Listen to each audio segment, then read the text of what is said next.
যে নাপাক অবস্থায় যদি মসজিদের বাউন্ডারিতে প্রবেশ করা চলবে কিনা। মসজিদের বাউন্ডারি বলতে উনি যদি মসজিদের অজু করার জায়গা বোঝায়, মসজিদের মধ্যে যে অজুখানা আছে বাইরে, এগুলো তো হবে, কিন্তু সরাসরি যেটা মসজিদের ভিতরে ঢুকা নাপাক অবস্থায় নিজে মসজিদের ভিতরে যদি নাপাক হয় তাহলে দ্রুত পাক হওয়ার জন্য বেরিয়ে আসবে, কিন্তু নাপাক অবস্থায় মসজিদের ভিতরে যাবে সেটা করবে না।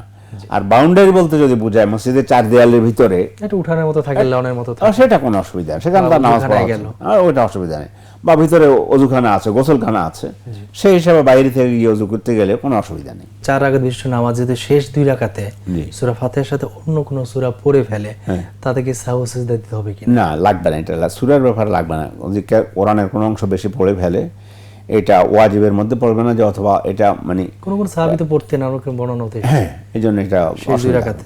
জি হ্যাঁ, হয়তো মাগরিব আশার ওয়াক্তের কতটুকু মানে এটা বলতে আসলে আমরা যদি সময় দিয়ে এখন বলে দেই, মাগরিবের নামাজ আদায় করার পরে তারপর প্রায় 1.25 ঘন্টার মতো কাছাকাছি এই ধরনের টাইম পর্যন্ত মাগরিবের ওয়াক্ত থাকে।